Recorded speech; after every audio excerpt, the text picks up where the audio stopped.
I'm Sienna. I'm the kid. I'm Sarah. I'm the mom. This is Queer Kid Straight Mom. Let's talk.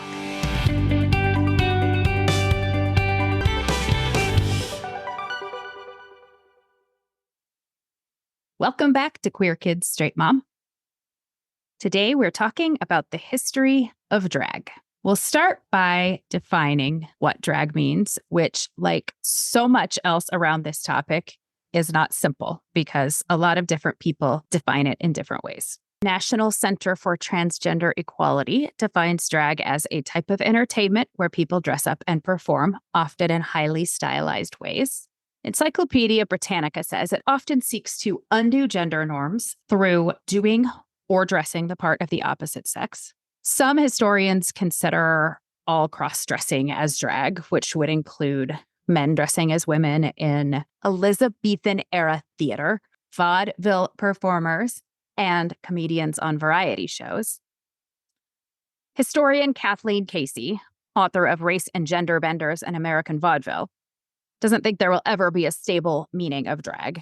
It's about race, class, and sexuality as much as gender, and drag performances can have different meanings for different audiences. If somebody asked you to define drag, what would you say, Sienna? Good question, actually. Because, it's true. There's not like a stable, consistent definition, sort of by definition, I guess. It's about dismantling traditional definition. I'm saying definition so many times in this sentence, but it's by definition, it's about dismantling traditional definitions of gender in particular, but also class. Like you just said there, a lot of it also has to do with race. And there are so many different things that are all tied up in it that I don't know that without going into like a novel length explanation that there's a simple definition. But like, to be honest, I don't want to be giving that whole rambling explanation to someone. It's when people dress up as a gender they don't identify with. No, but that's not even true because there are trans drag queens as well. It's very complicated. It's pretty complicated. Yeah, that's kind of what I found. And I think it's interesting that you specifically said, that often has a message or a, social commentary to it, because that is a distinction that other people make. Melanie Walsh, psychology professor at the University of New Haven, says that drag and cross-dressing are not synonymous because drag emphasizes community and celebration, while cross-dressing is generally a more solitary activity. And that, Robin Williams in Mrs. Doubtfire is not a person dressing in drag because he's just trying to spend more time with his kids. It's not a statement. It's not a celebratory activity. It's not, there's no pomp and circumstance about it. He's just disguising himself. I mean, there's definitely an element in some opinions that sort of self-expression and making some kind of statement are an important part of drag being drag. Before we really dive in, I just have to say my favorite part of doing research on this topic was the names that people gave the crimes that they arrested people dressed in drag for in the 1800s. They're pretty funny, but we'll get to that. So where does the word drag even come from? Even this question has a lot of different explanations and, dispute over what is correct. I have seen it suggested that it has to do with the big, heavy dresses that men wore performing on stage back in, England, because they had to drag the dresses along the floor.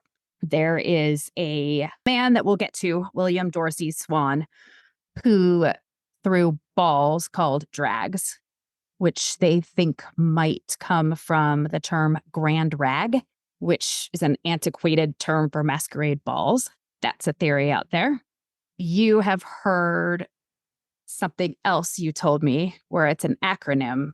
Yeah, I always heard, and this is admittedly just random people with some degree of authority, stuff like club leadership or TAs, so But anyway, I always heard that it was an acronym for dress resembling a girl, again, coming from Elizabethan performances where, men would dress as women. Lots of theories.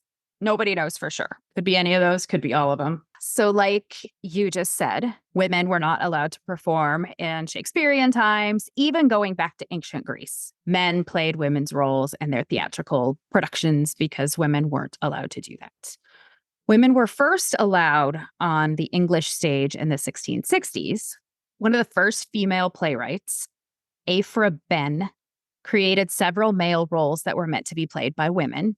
And she specifically wrote what is called breeches roles for political reasons. This drag king and co-creator of dragkinghistory.com, Moby Dick, says this was a way of having her voice heard, talking about politics and social mores that women were not allowed to do. But by putting these women in men's clothes on stage, they were allowed to say things that women weren't supposed to say. So that was a really interesting kind of start to women dressing up as men. And just as, drag queens get to adopt this ultra feminine persona. Oh, well, we get to do things that women of the time don't get to do because we're dressed as men. So there have been, through the 1600s through 1800s, various actresses that would dress up in these breeches roles. And there's one, Charlotte Cushman, who was born in Boston in 1816. She became one of America's most popular actresses and then moved to Rome, where she set up a household of all female artists. And her personal papers reveal that all of her romantic and sexual relationships were with women. So over that couple of 100 years period, we know of various women that were kind of starting to explore this world of challenging gender roles and norms. Yeah, that's funny because my favorite book series right now, called The Last Binding Trilogy, one of the books, A Restless Truth, is about two women who, they're on a cruise ship and there's a murder mystery and they fall in love and it's very thrilling.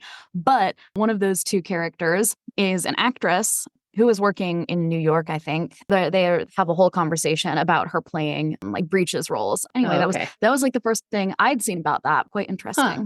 Yeah, I feel like it's not something you hear quite as much about. So that was... Well, it's like, I think there's this assumption that like, oh, drag kings are like a new thing and they came like after drag queens. And like, no, women have been performing masculinity in various ways as well. Right. And the reason that I mentioned that first is I'm kind of going chronologically, and those were the first names, that I came to. They were earlier than, England's first drag queen, the US's first drag queen. The person seen as England's first drag queen was a gentleman's servant in 18th century England named John Cooper. His character, Seraphina, was part of his daily life, not an acting role. Seraphina regularly hung out at Molly houses, which were the time's equivalent of a gay bar. And as far as people know from historical accounts, she seemed to get along with people and be a pretty likable character. In 1871, two members of the British aristocracy, Ernest Stella Bolton and Frederick Fanny Park, were caught dressing as women in public. Apparently, this was a pretty common thing for these guys, and they were up to all sorts of shenanigans. What they were charged with was conspiring and inciting persons to commit an unnatural offense, which I found really amusing. It's like they just made up crimes. Well, I mean, it's all laws, right? All laws come from someone doing something that someone didn't like, and then they were like, oh, better come up with a law that makes that illegal. Yep. That was kind of early presence of drag queens in England. In the US, William Dorsey Swan, who I mentioned before, is considered the first drag queen in the US.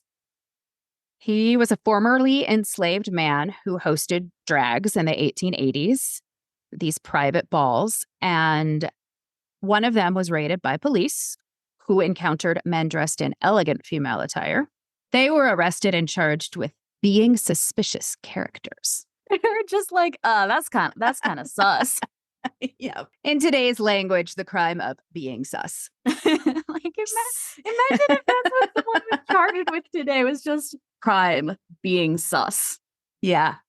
So, like I said, these quote unquote crimes were my favorite part of this research. I just found some pretty funny stuff. Interestingly, this was also a time when gender roles for Black people were particularly stringent. And this time of William Dorsey Swan and his drags was kind of part of the formation of drag ball culture. Yeah, well, I'm like for all the like haha being sus. Like actually this is like really interesting and fascinating on a lot of different levels because like I mean even now black men face really strict gender roles and assumptions and part of that is coming from slavery, right? Where it was seen like black men are like hyper masculine and hypersexual like specifically towards women, right? Because of all of these stereotypes and assumptions that were made about black men and developed so that like in order to justify slavery. So actually, yeah, that I think a really good example of like, formation of drag culture specifically. It's not just haha, fun to dress up as a woman. Like this is, a very specific response to those gender roles and a really, really I'm trying to come up with how to say this, but like it's just like so much respect to him, I guess. Like that's obviously a scary thing to do because the police are going to show up and like arrest you all and probably beat you up. And like, yeah, I just want to know more about this. This is fascinating. Yeah, there's a lot to learn there. And actually, some of this came from a historian named Channing Gerard Joseph, who wrote a book about this, House of Swan, where slaves became queens and changed the world. Check that out if you're interested in learning more, because it's pretty fascinating. And then in the early 1900s, there became more of an element of performance in the drag culture. Gladys Bentley was a key figure in the Harlem Renaissance in the 1920s, an out and proud Black lesbian entertainer known for wearing a white tuxedo and top hat and performing songs with bawdy lyrics in speakeasies and underground jazz clubs. In Berlin in the late 19th century through the 1930s, countless cross dressing balls, known as Earnings balls or Tuntenballs, my German is non existent, took place at various venues. The star queen of the scene was Hansi Sturm, whose act Miss Eldorado culminated in him throwing his fake breasts into the audience. And then vaudeville performer Julian Eltine, and I don't know if I'm pronouncing that right, but I came across in a few different sources. A lot of people were convinced that the persona was the actual actress, not that it was a man dressing up. But the vaudeville world, apparently, cross-dressing was very popular. Julian actually, really embraced this persona. It wasn't just putting on a costume. And at the end of the performance, he would remove his wig and reveal his gender. And people were completely shocked because they thought that this was an actress, like in real life. So those are some key names in the early centuries of drag. Do you know of any other stories that I've missed? Famous drag performers of the past? No, I don't, not off the top of my head. I do think what's interesting to think about here is the challenge of making assumptions about people's genders based on the limited resources we have. And, there is a good chance that some of these individuals did identify as the gender they were performing as, but, we don't know. And we're not able to go back and talk to them. They wouldn't have even had the language to describe that experience at this point in time. And so, it's very challenging. And of course, there's always the issue of assigning a particular experience to people who are existing in a different time period than us, right? And this is something that we talk about a lot in like queer history. And I'm taking a gender, sex, and family in Chinese history class right now. And it's something we talk about a ton because there's all sorts of queer stuff happening in Chinese history. It's so funny. Every once in a while you just come across these texts that are like, oh no, everyone's gay. What do we do? No one wants to have sex with women anymore. I mean, I say that flippantly, but it's hard to go back and say this was a gay man because it's so fundamentally a different cultural experience and a different historical experience. And so it's always an interesting thing that comes up, I think, when you discuss the history of any queer experience and especially drag, because there's so much stuff happening there. Yeah, and then you're probably more familiar with characters from the last century. What do you know about the mid 1900s? To be honest, quite a lot of what I do know is just coming from the show Pose, which is a really good show. Would highly recommend everyone go watch it. It's really, really good. Acting Jobs has an almost entirely like trans female cast, which is amazing. And yeah, and I haven't seen the last season, but it's kind of throughout the 1980s, a group of transgender women who are involved in the New York ball scene. And so what was really revelatory to me about this show is that the ball culture actually was coming not necessarily from a bunch of cis guys who identified as men who were dressing up in drag, but from transgender women, right? Who identified as women in their daily life and then would go participate in these competitions at night and would be again performing femininity in a really specific way that's sort of dealing with race and class and all of these different things, and their performances are critiquing all of those things. It's not so much putting on the costume of a gender you don't identify with, which was fascinating to me because of course today that's much more what we think of it, right? We think of, gay men dressing up as women, which is an oversimplification, but that's sort of the prototypical image that we have in our heads. And that's not necessarily where this culture is coming from. It originated as a way of providing community and family for people who didn't have that. And so, one of the main sort of themes of this whole show is the houses, is what they call them. And that's, again, still a thing that we see in drag culture today. But the houses operating not just as like the people you go dance with, but people who would live together, who would cook together, who would support one another, would provide a house for people who needed it, referred to one another as like your drag mother or your house mother. These really, really deep bonds that would form because, again, a lot of these people were kicked out of their homes for being queer. So anyway, great show. Highly recommend. Go watch it if you have Netflix. But that's, again, where a lot of my knowledge comes from. There's such a strong link between what looks on the surface like a simply dramatic performative thing. There are a lot of cultural ties. It's has almost existed as a commentary on the times. The two aristocrats I told you about in 1800s England, Bolton and Park, when they were on trial, writer Neil McKenna talks about this really capturing the public's attention because there were so many anxieties at the time about masculinity, the shrinking of empire, effeminacy, and a lot of stuff about women not being submissive or invisible anymore. Wow, this Which sounds very familiar. sound familiar. And there's not total agreement within the drag community about how much cultural relevance or activism, or however you want to say it, there is, and it even varies throughout the United States. And parts of the Deep South, there are places where drag is mostly an entertainment thing. And then coastal areas like California and New York, it tends to be much more tied to politicized action. Well, but I think that speaks to how there's this idea that like radical action is this somehow static category and that everyone has to be as radical as they can all the time to make social progress, which is not how lived experience works, right? If you're in San Francisco or you're in New York City, then of course you can like it's not dressing in drag itself is not necessarily going to raise any eyebrows. And so it makes sense that you want to add some kind of social commentary to that if you want to be promoting social change, right? Sure, makes sense.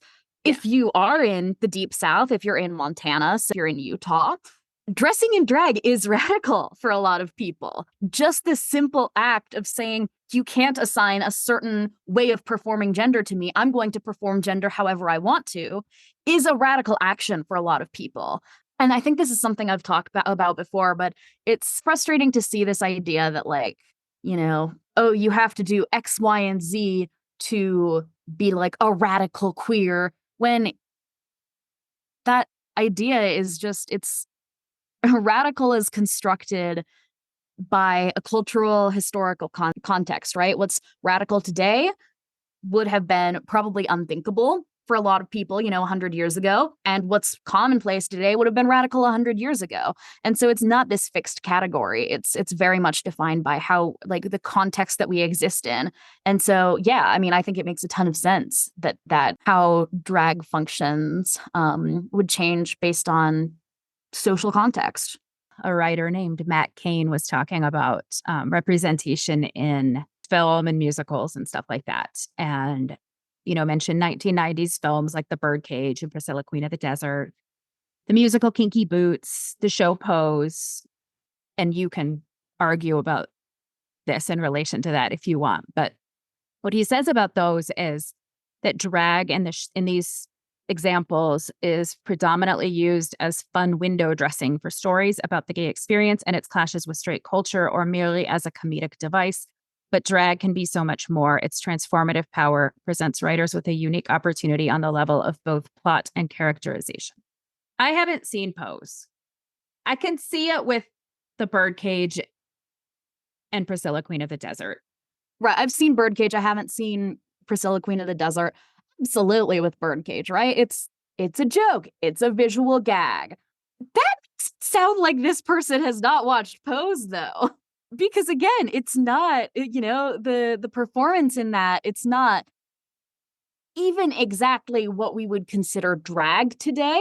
It's about gender identity, it's about community, it's about family, and it's, the different categories that come in function as, like, meaningful elements of the storyline, right? One of the categories that would come up is, like, I don't remember how they phrased it, but, like, real femme or whatever, like women, like trans women who had transitioned to the point that they have, like, really, stereotypical women's bodies, like big boobs and big butts and stuff.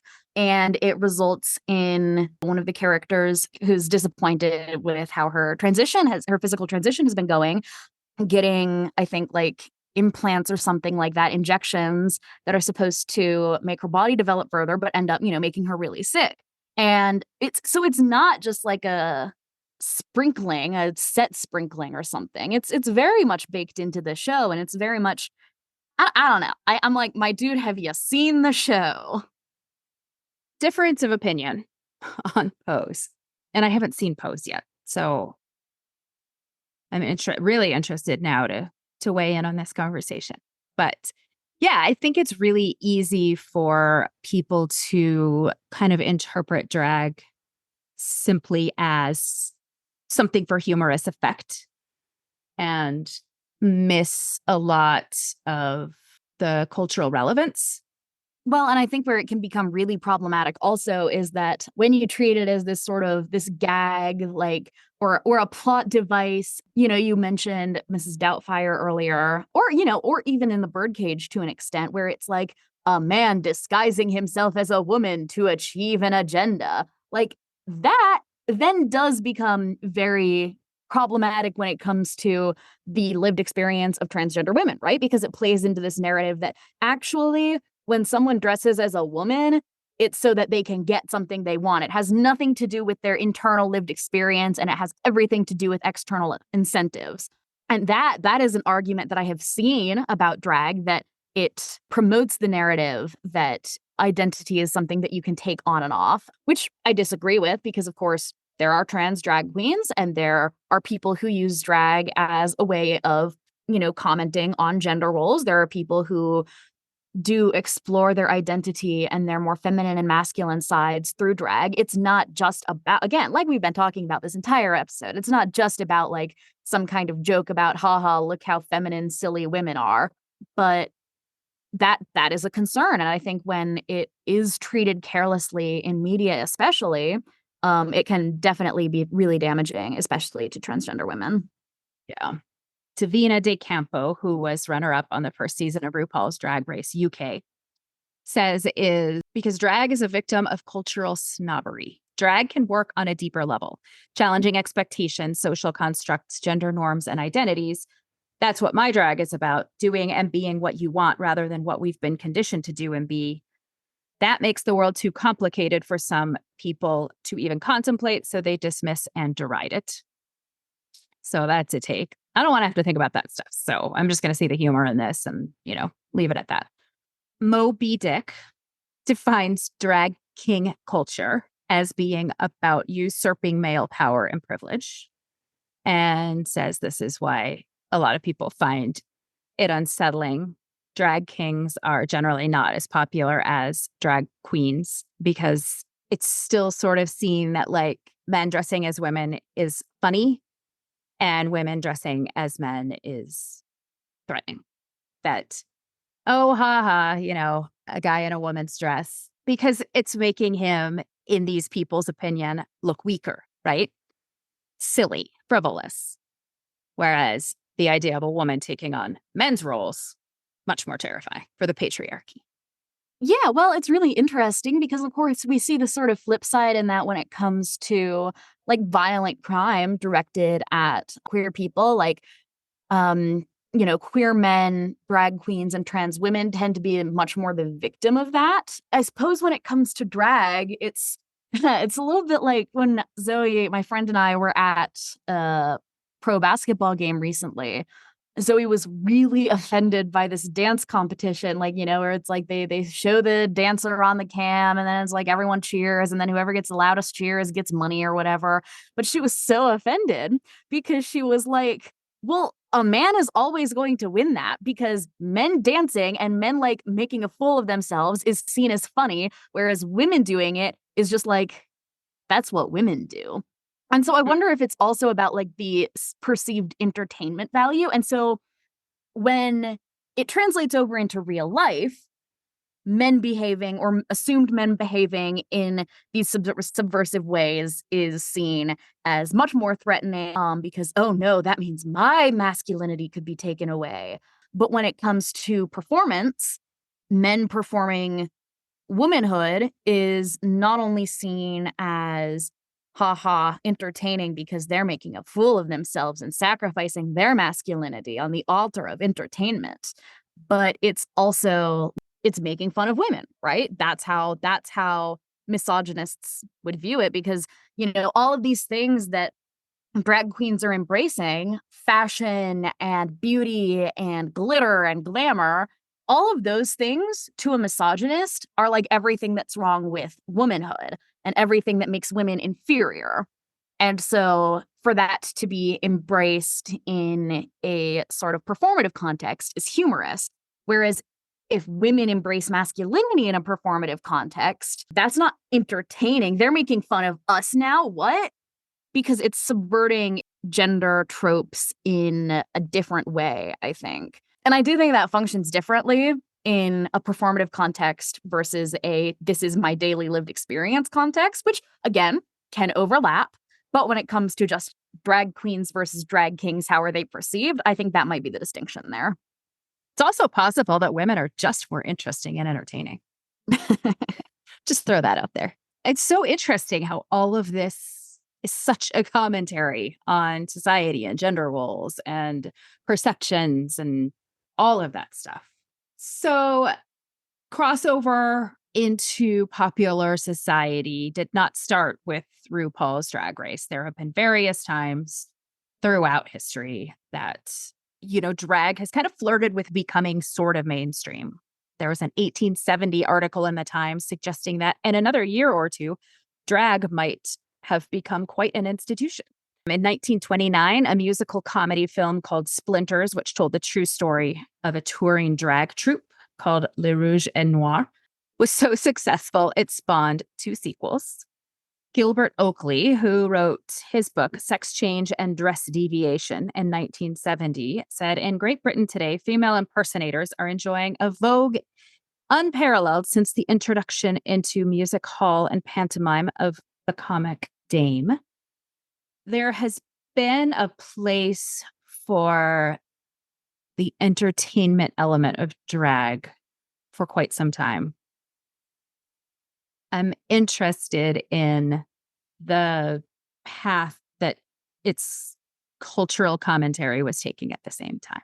How much of that was just entertainment? The people that made those comments in their writing, were they seeing the sort of subversive elements of it, or were they just seeing the entertainment? Like there's a shock value to it, and that makes it entertaining, but Was it William Dorsey swans in the late 1800s? Was it the ballroom culture in the 70s and 80s? Like, or has it always been a sort of Greek chorus on society and that's only been recognized recently? It probably has a lot to do with the artist, right? Like different artists are trying to achieve different things with their art in all contexts. You can't necessarily lump, there might be trends in specific time periods, but you can't just say, ah, yes, in the 1990s, all writers wanted to achieve this specific goal with their writing, right? That's not accurate. Some people just want to entertain with their art. Some people only want to produce really, really deep, meaningful art, and some people want something in between. Shakespeare is a great example of that, right? Like my dude just wanted to make some money, and all of his work is just like sex jokes and chasing each other around on stage. And then, 400 years later, we're like, this is brilliant. So it's, I imagine that at any given time, you could sample artists who were challenging gender roles with their art, and you would get a bunch of different explanations for why they were doing it. I think there's also a tendency, we see drag treated very flippantly in some of those excerpts, right? Like, wow, so entertaining. Ha ha ha. Men dressed as women, like we've been talking about this entire time. And it's because mainstream culture has a tendency to take a thing, flatten it to its entertaining elements, and use it for as long as it, makes people money, and then, throw it away. And so that's one of the things that is really an element of the parts of Pose is voguing gets really, really popular in the 80s, and it's like, oh wow, look at these drag queens, look at these artists, and like one of the main characters gets to go teach voguing classes to all of these white ladies. Oh, and like, they're getting like modeling gigs and stuff, and like it looks like, wow, maybe we can actually be a part of mainstream culture now. And then people get bored and move on, and it's like, no one wants to come to your class anymore, we're firing you. And so yeah, I mean, there's also this sort of consumerist element to all of that commentary. And it's always going to influence how popular certain forms of expression are. Is can this be turned into money? And if it can't be turned into money, there's going to be less enthusiasm towards it on an institutional level. That makes sense. And there's probably an element within there of the decisions people making in their drag and their presentation based on, can I earn a living doing this? Right. And that's always something that we want to be really careful about, right? We don't want to criticize someone being less again radical in their expression, in their drag, because they're doing what gives them a job, and they're doing what people will give them tips for. And if they can't do that, they're not going to have a place to live. It's very complicated. And yeah, it's going to influence how drag is created for any individual at any point in time. And I think this is something that actually RuPaul's Drag Race has gotten there's been some discourse over this, right? Is this sort of commodifying drag and making it palatable to a wider audience? Is that a positive, or is it a negative because it turns drag into something that exists only for the consumerism of a non-queer, predominantly white audience? And how do those two different elements react to one another? Like, does one win out? Is it a mixed bag? It's very complicated. Yeah. So, like, to wrap it up, that is exactly it. It's very complicated. There's so much we could talk for hours about this. And I know that I barely scratched the surface of stories that are out there, characters. So I will, of course, as I always do, cite my sources on the website, and I will make a little reading list because it sounds like there are some fascinating books if you want to learn more about any of this or any of these people. All right. On our next episode, we are going to talk about what to do when trusted adults in your child's life, be that a teacher, a mentor, coach, whoever, makes some comments or reacts in a way that makes your LGBTQ child feel unaccepted. that, oh, this person I look up to and trust, I think they might be homophobic. We're going to dive into that a little bit and find some resources to help you out and some suggestions if you find yourself in that situation. Because unfortunately, there are all kinds of well intentioned people working with kids that might not even have any idea that something they've said or a look that has crossed their face might cause a lot of distress in a young person they're working with. Right. You can have one sentence, one expression can have a huge impact. And a lot, and it might just be that an adult hasn't been through training to like, oh, here are the appropriate ways of responding when a child hints that they might be queer, and just not having that context, and not knowing exactly how to respond can absolutely undermine that relationship that you spent years building up. So we want to help from the perspective of, you as someone who cares about that child and doesn't want to see their relationships ruined. Right. So we will dive into that next time. Until then, be cool. Read about the history of drag. It truly is entertaining. Watch Pose. We'll catch you next time. Bye.